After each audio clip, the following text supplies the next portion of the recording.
Raghunandan Rao credibility miss కాలేదు. జనం ఆలోచన విధానంలో మార్పు వచ్చింది. Raghunandan Rao has his own credibility. అంటే అన్ని నియోజకవర్గాల్లో వేరే వేరే పార్టీ నుంచి వేరే వేరే నాయకులు గెలుస్తున్నప్పుడు దుబ్బాక నుంచి ఎందుకు మళ్ళీ సెకండ్ టైం అసెంబ్లీకి రాలేకపోయిండు రఘునందన్ రావు గారు అంటే? చాలా మంది సెకండ్ టైం రాలేకపోతారు. But I don't want to compare myself with somebody.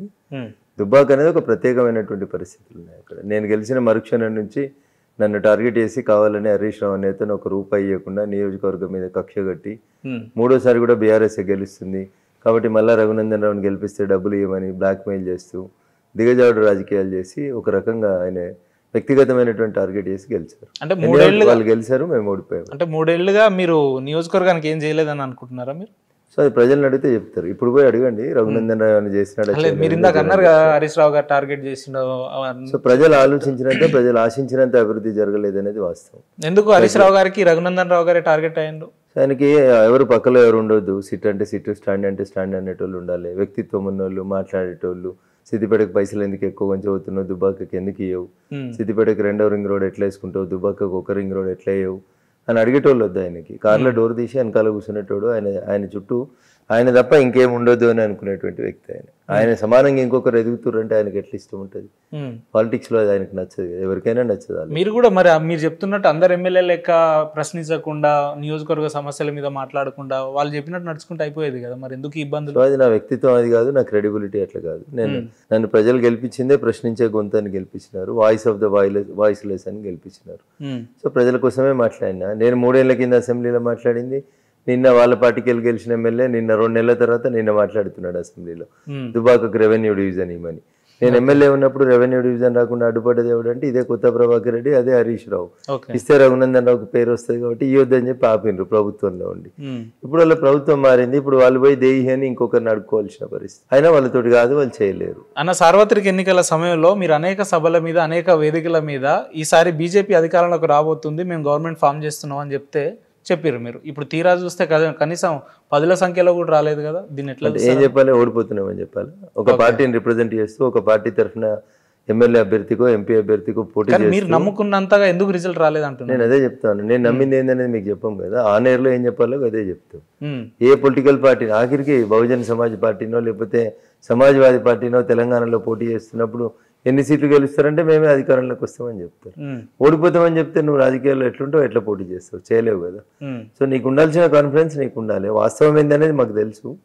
But on air లో కార్యకర్తల్ని మేము ఓడిపోతున్నాం, మేము అధికారంలోకి రావంటే ఎందుకేస్తారు ఓట్లు మీకు? కాబట్టి కార్యకర్తల్ని చూస్తూ మనం ఏం మాట్లాడాలి ఏం మాట్లాడకూడదు అనేది మాకుండే లిమిటేషన్స్ లోపల మాట్లాడాలి. ఇందాక నా గెలుపుకు చాలా వంతుగా హరీష్ రావు గారు అక్కడ కారణం అని చెప్తున్నారు కదా, కానీ ప్రాక్టికల్ గా మాట్లాడాలంటే ఏదో కెమెరాల ముందని కాకుండా మీ గెలుపుని మిమ్మల్ని ఓడించడానికి మీ పార్టీలనే కొంతమంది కంకణ బద్దులై పనిచేసారు అనేది జగమెరిగిన సత్యం. దీనికి మీరు యాక్సెప్ట్ చేస్తారా అన్న?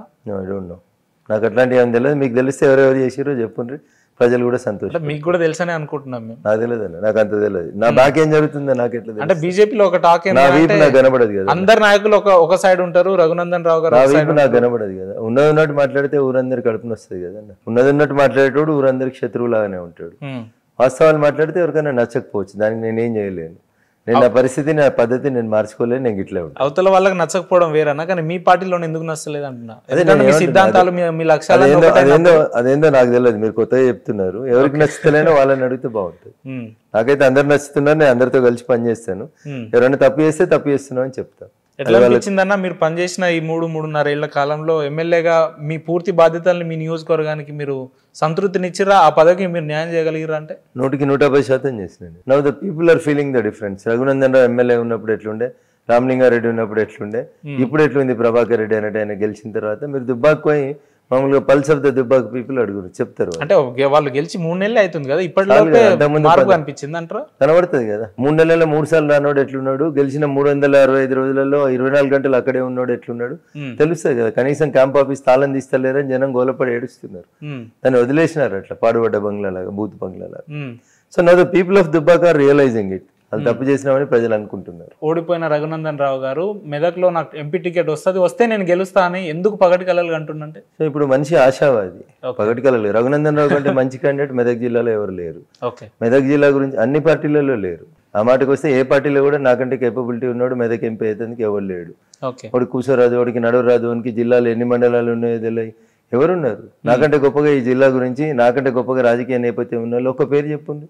2001 నుంచి తెలంగాణ ఉద్యమంలో ఉన్నాను. ఊరు జిల్లా తిరిగి నేను మొత్తం జెండాలు ఎగిరేసి వచ్చేసినాను. నాకంటే ఎక్కువ మెదక్ జిల్లా మీద అవగాహన ఉన్నోళ్ళు, ఈ మెదక్ జిల్లాలో ఉన్నటువంటి గ్రామాలు తిరిగిన వాళ్ళు ఎవరైనా ఉంటే ఒక పేరు చెప్పు. అవగాహన ఉంటే సరిపోతుందని రఘునందన్ రావు గారు అనుకుంటున్నారా? మరి అవగాహన లేని అవలగాలని, ఏలు ముద్రోళ్ళని, పేర్లు మర్చిపోయేటోళ్ళని, పైసలు ఉన్నోళ్ళని, గూండాయిజం చేసేటోళ్ళని, పేర్లు కూడా సంపాదించాలని, అదే గూండాయిజం చేసేటోళ్ళని. రఘునందన్ రావు కంటే పేరు ఎక్కువ ఉన్నది ఎవరో చెప్పమని పార్టీలు పక్కకు పెట్టి ఒక 10 పేర్లు పెట్టి పోలింగ్ చేయండి మా మెదక్ జిల్లాలో.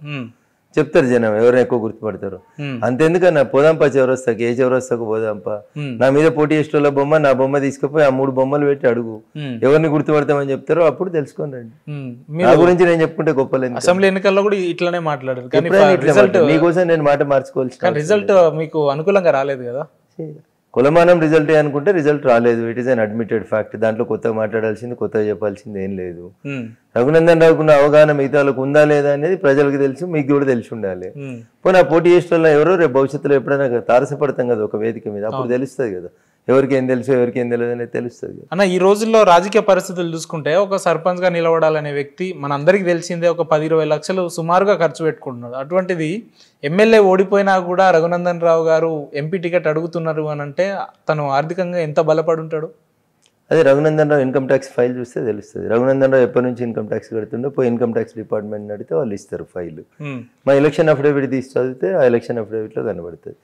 దాని గురించి పెద్ద ఇన్వెస్టిగేషన్ చేయాల్సిన అవసరం లేదు. ఎలక్షన్ లో అఫిడవిట్ లో ఉన్నాయన్ని వాస్తవాలేనా అంటే ఎట్లా? అఫిడవిట్ లో ఉన్నాయి వాస్తవాలు ఉంటాయి, అఫిడవిట్ లో లేని మాయి కావు. అఫిడవిట్ లో అబద్ధాలు రాస్తే మేము డిస్క్వాలిఫై అవుతాం. సరే అన్న, మీరు చెప్తున్నట్టు కొన్ని ఈక్వేషన్స్ కలవక మీరు దుబ్బాకలో ఓడిపోవడం జరిగింది. కానీ మెదక్లో ఒకవేళ మీకు పార్టీ కన్ఫామ్ గా ఇచ్చే అవకాశాలే ఎక్కువ ఉన్నాయి మాకు తెలిసిన సమాచారంలో. ఒకవేళ ఇస్తే మీరు గెలవడానికి మీ దగ్గర ఉన్న కార్యాచరణ ఏంది?